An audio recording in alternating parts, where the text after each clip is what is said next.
Hey everyone, welcome to another video। आज का video job profile के ऊपर बेस्ड है। मैंने एक सीरीज स्टार्ट किया था तो उसका ये नेक्स्ट पार्ट है। तो आज का जॉब प्रोफाइल हम लोग डिस्कस करेंगे प्रिवेंटिव ऑफिसर, जो कि एसएससी सीजीएल के थ्रू रिक्रूट होता है। सीबीआईसी का पोस्ट है। तो इसका जॉब प्रोफाइल, इसके प्रमोशनल एस्पेक्ट्स, करेंट अभी क्या इनहैंड सैलरी होता है इसका, और इसका पर्क्स और जो जो चीज़ें होता है वो आज हम लोग इस वीडियो में डिस्कस करेंगे। तो चलिए शुरू करते हैं। वीडियो स्टार्ट करने से पहले जिनको नहीं पता तो मेरा brief introduction. Currently I am working in as a group B officer in ministry of labour and employment and I have also selected in preventive officer in CBIC through SSC CGL exam. तो चलिए देख लेते हैं कि आज के video में special क्या है। सो देखिए, प्रिवेंटिव ऑफिसर ये एक इंस्पेक्टर पोस्ट है in Indian customs. Total customs में 3 इंस्पेक्टर पोस्ट होता है। एक पीओ जो प्रिवेंटिव ऑफिसर है, एक को कहते हैं हम लोग ईओ जो कि एग्जामिनर है, और एक है एक्साइज इंस्पेक्टर जो कि अभी जीएसटी इंस्पेक्टर हम लोग इसको कह सकते हैं। ठीक है, तो ये टोटल 3 इंस्पेक्टर पोस्ट है। तीनों इंस्पेक्टर पोस्ट ही SSC combined graduate level exam के थ्रू रिक्रूट होता है एंड रिक्रूट करता है स्टाफ सिलेक्शन कमीशन। ठीक है, तो ये group B non gazetted post है, दैट इज 4600 ग्रेड पे का पोस्ट है। नेक्स्ट प्रमोशन में जब हम लोग 4800 में प्रमोट होते हैं तब ये ग्रुप बी गेजेटेड पोस्ट हो जाता है। ठीक है, मतलब अगले पोस्ट से ये ग्रुप बी गेजेटेड पोस्ट हो जाएगा। ये एक यूनिफॉर्म पोस्ट है जो कि इसको काफ़ी अट्रैक्टिव बनाता है दूसरे पोस्ट से। सीजीएल के थ्रू ये शायद सेकंड पोस्ट है जिसमें यूनिफॉर्म है। 1 आपको नारकोटिक्स में मिलेगा एंड सेकंड आपको एक्साइज में मिलेगा आपको, एंड ये कस्टम्स में प्रिवेंटिव ऑफिसर में आपको यूनिफॉर्म मिलेगा। एग्जामिनर में आपको यूनिफॉर्म नहीं मिलेगा, वो एक नॉन यूनिफॉर्म जॉब है। ठीक है, काम मोटा मोटी सेम ही होता है दोनों का, लेकिन ये एक यूनिफॉर्म पोस्ट है, एग्जामिनर एक नॉन यूनिफॉर्म पोस्ट है। ये डिपार्टमेंट ऑफ रेवेन्यू के अंडर आता है जो कि मिनिस्ट्री ऑफ फिनेंस के अंडर एक डिपार्टमेंट है। ठीक है, इसका हेडक्वार्टर है न्यू दिल्ली में। टोटल जो कस्टम्स है, एक्साइज तो टोटल बहुत सारे जोन्स पे डिवाइडेड है अक्रॉस इंडिया, लेकिन कस्टम्स टोटल इंडिया में इसका 6 जोन है। ठीक है, और based on your rank in SSC CGL examination आपको प्रेफरेंस भरना होता है, एंड उसके बाद आपका मेरिट के अकॉर्डिंग आपको आपका पसंदीदा जोन में एलोकेट कर दिया जाता है। तो चलिए फ्यूचर में देखते हैं कि क्या क्या जोन्स है कस्टम्स में।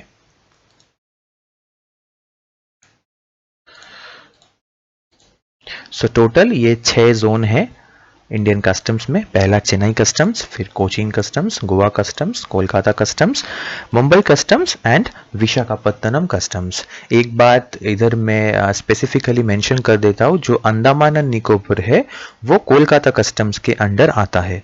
तो अगर आपको कोलकाता कस्टम्स अलर्ट हुआ है तो शायद आपको कुछ साल अपने सर्विस पीरियड का आपको अंडमान एंड निकोबर में रहना पड़े। ठीक है, ये कंपलसरी पोस्टिंग भी होता है, वो हम लोग फ्यूचर में डिस्कस करेंगे कि एक्चुअली पोस्टिंग कैसा होता है, ट्रांसफर कैसा होता है, क्या क्या प्रमोशनल एस्पेक्ट्स होता है, कौन से जोन में कितने साल में प्रमोशन अभी करेंट डेट पे हो रहा है, हम लोग सब आगे के स्लाइड में डिस्कस करेंगे।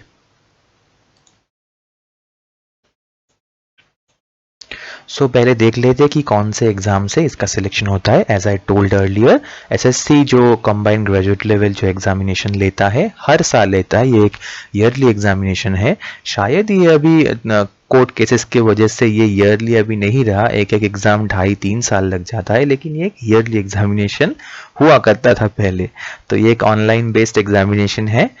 टायर 1 एंड टायर 2 दोनों ही ऑनलाइन होता है, टायर 3 डिस्क्रिप्टिव होता है, एंड जो 4th टायर है वो एक कंप्यूटर प्रोफिशिएंसी टेस्ट है। ठीक है, तो टोटल 4 टायर का एग्जामिनेशन है। Eligibility criteria combined graduate level examination, तो ये तो ऑब्वियस सा बात है कि ये ग्रेजुएशन ही इसका एलिजिबिलिटी क्राइटेरिया है। कोई स्पेसिफिक स्ट्रीम इसके लिए ज़रूरत नहीं है, only normal graduate can apply for the post.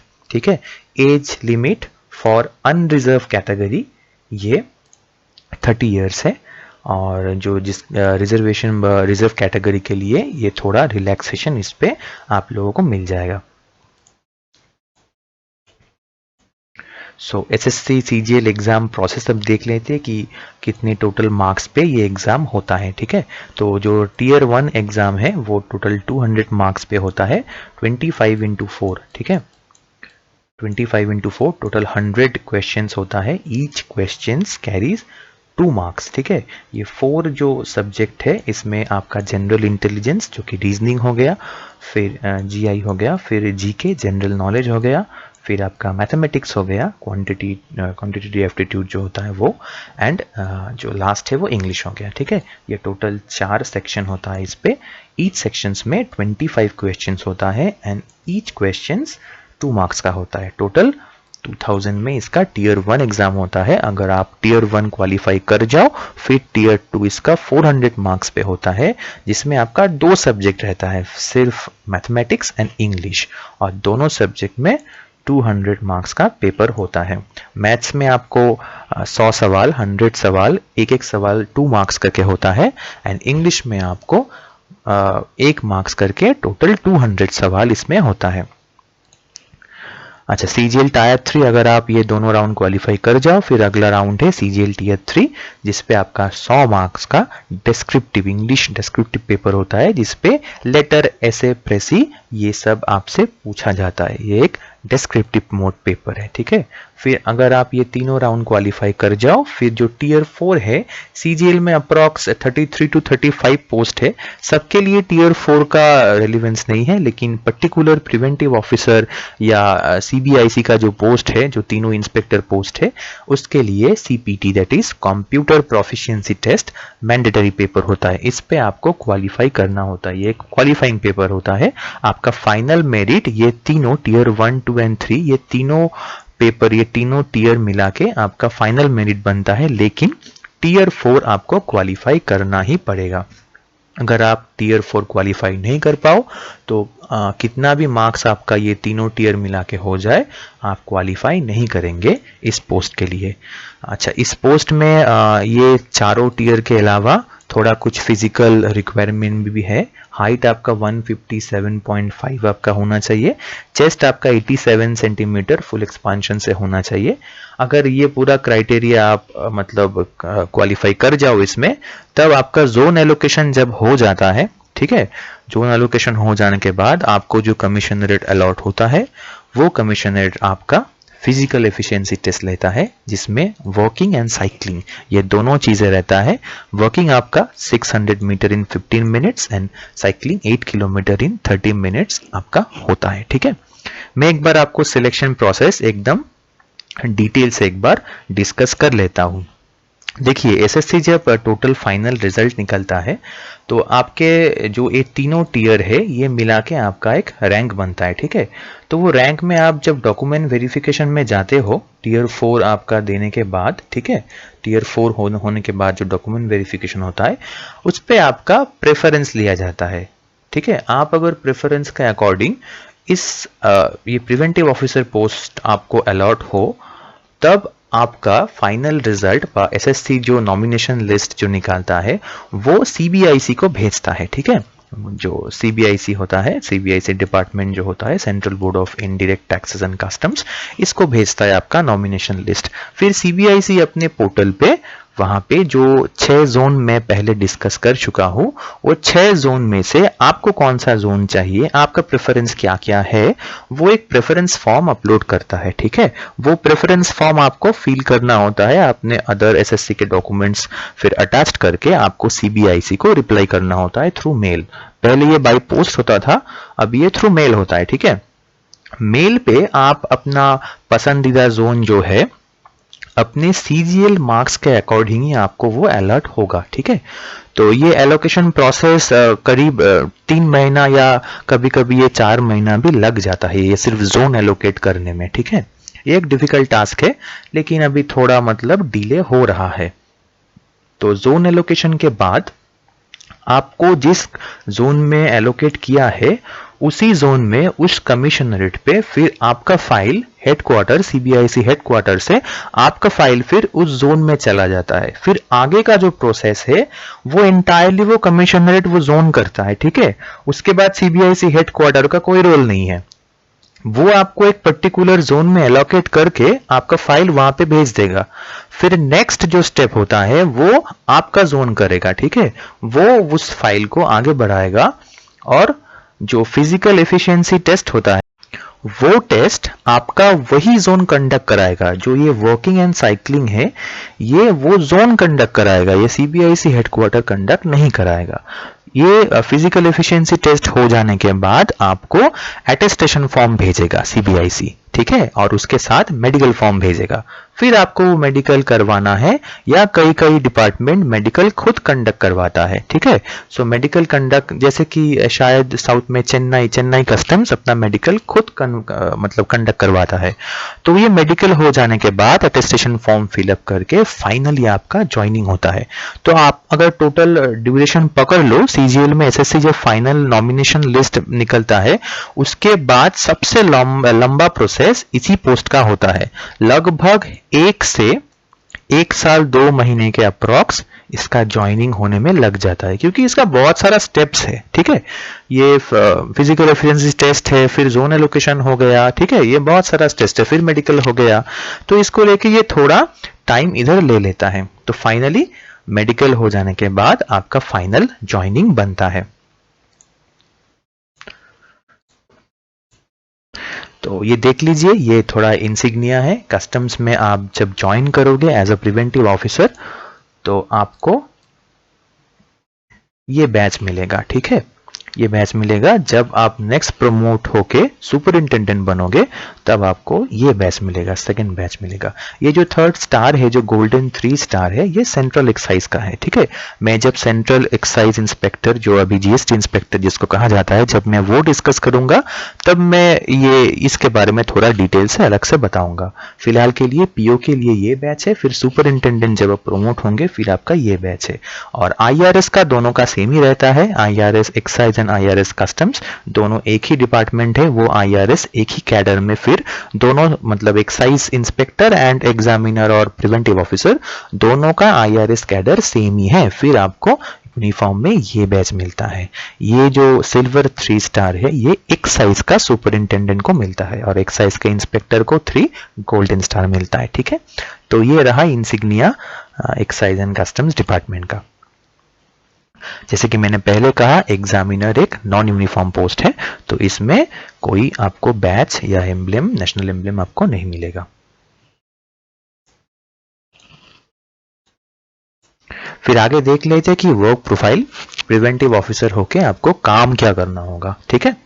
सो किसी भी इंस्पेक्टर पोस्ट में ऐसा नहीं है कि वो एकदम पूरा अपना टाइम ही आप फील्ड पे बिता दे, ऐसा नहीं होता है। आपका आप पकड़ के चल सकते हो, अगर पूरा सर्विस लाइफ में आपको फील्ड पे बस 30 to 40% या उससे भी कम रहना पड़ा, ठीक है, तो सब इंस्पेक्टर या किसी भी वर्क प्रोफाइल में दोनों तरीके का वर्क प्रोफाइल ही रहता है। एक डेस्क जॉब होता है जो कि मतलब लगभग हर पोस्ट के लिए वो सेम ही है। उसमें आपका फाइल असेसमेंट हो गया, रिपोर्ट मेकिंग हो गया, किसी आरटीआई या किसी ऑफिशियल लेटर का रिस्पॉन्स करना हो गया, डॉक्यूमेंट स्क्रूटिनी करना हो गया। डेस्क जॉब मोर और लेस सबका सेम ही होता है, ठीक है। तो आप अगर कस्टम डिपार्टमेंट में एज अ प्रिवेंटिव ऑफिसर जाओ तो आपका जब डेस्क में पोस्टिंग होगा, आप पकड़ के चलो आपका 70 to 80% डेस्क पोस्टिंग ही रहेगा थ्रू आउट लाइफ, ठीक है। तो आपको ये फाइल असेसमेंट ही करना पड़ेगा। इसका ऑफिशियल टाइमिंग सेम ही होता है, नॉर्मल जो ऑफिस टाइमिंग होता है इसका भी सेम ही होता है। लेकिन जब आप फील्ड पोस्टिंग में रहो तब आपका लाइफ थोड़ा एडवेंचरस हो जाता है, ठीक है। तो बेसिकली आप नाम सुन के ये आइडिया कर सकते हो, प्रिवेंटिव ऑफिसर, तो बेसिकली प्रिवेंशन इसका काम है, स्मगलिंग प्रिवेंट करना, ठीक है। और बहुत सारा कस्टम क्लियरेंस जो करना होता है एयरपोर्ट में, वो एक्टिविटी चेक करना। देखिए कस्टम्स का मतलब सिर्फ अगर मैं पोस्टिंग का बात करूं तो बेसिकली ये 4 तरीके का पोस्टिंग इनको मिलता है प्रिवेंटिव ऑफिसर को, ठीक है। एक डॉक पे होता है, एक सीएफएस जो कि कंटेनर फ्रेट स्टेशन जिसको हम कहते हैं, जहाँ पे कंटेनर्स जो इंपोर्ट एक्सपोर्ट कंटेनर्स होता है, ठीक है, वो जहाँ पे रिसीव होता है या जहाँ से एक्सपोर्ट होता है उसी जगह पे पोस्टिंग होता है। कभी कभी एयरपोर्ट पे पोस्टिंग होता है, कभी कभी एयर कार्गो पे भी पोस्टिंग होता है, ठीक है। तो डिफरेंट जब डिपार्टमेंट में डिफरेंट जब मतलब जगह पे आपको पोस्टिंग मिले तो आपका वर्क का मतलब नेचर भी थोड़ा अलग हो जाता है, ठीक है। मतलब अगर एयर कार्गो में आपका पोस्टिंग रहा तो वहां जो आपको काम करना पड़ेगा एयरपोर्ट पे आपका काम सेम नहीं रहेगा, थोड़ा डिफरेंट हो जाएगा। लेकिन अगर बेसिक आप वर्क प्रोफाइल के बारे में पूछो तो बेसिक स्मगलिंग प्रिवेंट करना यही होता है मेन प्रिवेंटिव ऑफिसर का काम, ठीक है। सो आप ये गो थ्रू कर सकते हो, यहाँ पे फील्ड जॉब में थोड़ा डिटेल्ड में लिखा हुआ है क्या होता है क्या नहीं होता है। एक बात मैं इधर स्पेशली शेयर कर देता हूँ, आप बहुत लोगों को पता नहीं होगा कि ये एक एक्सेप्शनल केस है। ये आप ऐसा मत पकड़ के चलो कि आपको हर केस पे मिलेगा। ये 100 में से, ये आउट ऑफ 100 में से एक बार ही ऐसा अपॉर्चुनिटी होता है, एक्सेप्शनल केस होता है जब आप कोई स्मगलिंग से कोई अच्छा खासा कोई एक मतलब केस सॉल्व करो तो उसमें से कुछ कैश रिवॉर्ड मिलता है, ठीक है। ये जरूरी नहीं है कि पीओ को ही मिलता है, ये एग्जामिनर को भी मिलता है, ये एक्साइज इंस्पेक्टर को भी मिलता है, ठीक है। सो इसमें ये एक अपॉर्चुनिटी रहता है और ये ऑफिशियल होता है, ये कोई अनऑफिशियल नहीं है, ये ऑफिशियल कैश रिवॉर्ड आपको मिलता है, ठीक है। आपके काम के लिए, आपके अच्छे काम के लिए ये डिपार्टमेंट आपको देता है। लेकिन मैंने जो कहा ये एक्सेप्शनल केस है, ये हर केस सॉल्व करने पे आपको डिपार्टमेंट नहीं देगा, ठीक है। सो ये थोड़ा वर्क प्रोफाइल हो गया। अब आगे की डिटेल्स देख लेते हैं, चलिए। तो देखिए प्रमोशनल एस्पेक्ट कैसा होता है। प्रमोशनल आप ज्वाइन करोगे as a inspector, preventive officer join करोगे 4600 group B non gazetted post. उसके बाद जो सुपरिंटेंडेंट पोस्ट है, देखिए एक बात इधर आपको बहुत एस्पिरेंट को ये नहीं पता होगा कि जो इंस्पेक्टर पोस्ट होता है ना, उसका जो सीनियरिटी लिस्ट होता है वो जोन मतलब कमिश्नरेट के ऊपर है, ठीक है। लेकिन जब आप प्रमोट होकर सुपरिंटेंडेंट में चले गए, उसका सीनियरिटी लिस्ट ऑल इंडिया होता है, ठीक है। इसीलिए जो पहला प्रमोशन है इंस्पेक्टर टू सुपरिंटेंडेंट, ये हर एक जोन में अलग अलग है। आप अगर मुंबई प्रिवेंटिव ऑफिसर का बात करो तो पीओ 2 साल में एलिजिबल हो जाता है। अभी के डेट में 2 साल में पीओ एलिजिबल हो जाता है सुपरिंटेंडेंट के लिए। तो मुंबई में अभी ये 2.5 से 3 साल में इंस्पेक्टर से सुपरिंटेंडेंट हो जाता है, ठीक है। अभी 2016 का जो प्रिवेंटिव ऑफिसर से उन लोग का पोस्टिंग मतलब उन लोग का अभी प्रमोशन होने वाला है सुपरिंटेंडेंट में। तो आप आइडिया कर सकते हो कि कितना जल्दी मतलब सीजीएल में जितना पोस्ट है, सबसे फास्टेस्ट प्रमोशन तो अभी मुंबई कस्टम्स में है प्रिवेंटिव ऑफिसर का, ठीक है। वही अगर आप कोलकाता में पकड़ लो तो कोलकाता में इंस्पेक्टर से सुपरिंटेंडेंट में ही आपको 7 से 8 साल लग जाता है, ठीक है। क्योंकि ये क्यू के ऊपर है। आप अगर साउथ में जाओ तो आपको 3 से 4 साल में आपको इंस्पेक्टर से सुपरिंटेंडेंट कर दिया जाएगा। तो जो क्यू बनता है, जो सीनियरिटी लिस्ट बनता है इंस्पेक्टर का, वो जोन टू जोन वेरी करता है, ठीक है। इसलिए जिस जोन में जितना क्यू लंबा है उस जोन में ये पहला प्रमोशन उतना टाइम लगाता है, ठीक है। लेकिन आप अगर सुपरिंटेंडेंट बन जाओ तो सुपरिंटेंडेंट, मैंने अभी कहा सुपरिंटेंडेंट का जो सीनियरिटी लिस्ट है ये ऑल इंडिया सीनियरिटी लिस्ट है, ठीक है। तो सुपरिंटेंडेंट से असिस्टेंट कमिश्नर जब आप आईआरएस में जाओगे ना, सो वहां पे टाइम आपको लगने वाला है, ठीक है, क्योंकि वो एक ऑल इंडिया पोस्ट है, ठीक है। तो इस पे आपको अच्छा खासा, आप जिस भी जोन में रहो, आपको कम से कम 12 से 13 साल लगने वाला है सुपरिंटेंडेंट से असिस्टेंट कमिश्नर में होने के लिए, ठीक है। मतलब आईआरएस कैडर में जाने के लिए आपको इतना साल लगेगा। सो आप मोटा मोटा अगर पकड़ के चलो कि ग्रुप बी इंस्पेक्टर से आपको अगर आईआरएस में जाना है, ग्रुप ए में जाना है, तो लगभग ये 18 से 20 साल आपको लग जाएगा। अब अगर मुंबई में पोस्टिंग हो आपका या चेन्नई में पोस्टिंग हो तो ये 15 साल हो सकता है, ठीक है। लेकिन मैं एक एवरेज पकड़ के चलता हूं कि आपको 18 से 20 साल लगने वाला है, ठीक है। सो तो प्रमोशन थोड़ा स्लो है पीओ का नहीं, एक्साइज का और भी स्लो है और एग्जामिनर का भी। अभी तो पीओ के लेवल पे ही आ गया है बहुत से डिपार्टमेंट में एग्जामिनर का प्रमोशन भी, ठीक है। सो इस लेवल पे आप आईआरएस बन जाओगे। उसके बाद deputy commissioner, joint commissioner, additional commissioner. अगर आप बहुत यंग एज में ज्वाइन किए हो तो आप इजीली जॉइंट कमिश्नर लेवल तक पहुंच सकते हो, ठीक है। और in general deputy commissioner level पे हर कोई चला जाता है। जो एसएससी सीजीएल के थ्रू इंस्पेक्टर ज्वाइन करता है वो डिप्टी कमिश्नर तक आराम से पहुंच जाता है। लेकिन आप बहुत यंग एज में अगर आए हो तो जॉइंट कमिश्नर तक आप पहुंच जाओगे बेस्ड ऑन करेंट सिनेरियो। ठीक है, अब ट्रांसफर के बारे में थोड़ा बात कर लेते हैं। जैसे कि मैंने पहले कहा कि ग्रुप ए होने में आपको 18 से 20 साल अगर लग जाए और अगर आपका सर्विस लेंथ 30 से 35 साल के बीच हो तो आप पकड़ के चल सकते हो 70% ऑफ योर सर्विस लेंथ आपको वही कमिश्नरेट पे बिताना होगा। ठीक है, तो मतलब कमिश्नरेट मतलब जिस जोन पे, ठीक है, क्योंकि इंटर कमिश्नरेट जो ट्रांसफर होता है वो अभी अक्रॉस इंडिया बैन हो गया है फॉर सीबीआईसी। ये इनकम टैक्स के लिए भी रिसेंटली बैन हो गया है। तो all India transfer group A that is Indian revenue service पे आप असिस्टेंट कमिश्नर पोस्ट पे जब आप प्रमोट होंगे तो उसके बाद से आपका ट्रांसफर ऑल इंडिया बेस्ड हो जाएगा। तो आप पकड़ के चल सकते हो आप कम से कम 18 से 20 साल आपके पसंदीदा स्टेट पे बिता सकते हो अगर आपका सीजीएल में अच्छा रैंक आ गया और आपका पसंदीदा जोन आपको मिल गया। ठीक है, तो ये मतलब जिसको अपना होम स्टेट पे रहने का मतलब इच्छा है तो वो इस पोस्ट को ऑप्ट कर सकते हो। तो सैलरी एक इम्पॉर्टेंट एस्पेक्ट है, सभी को पता है, ये एक मोटिवेशनल फैक्टर भी है।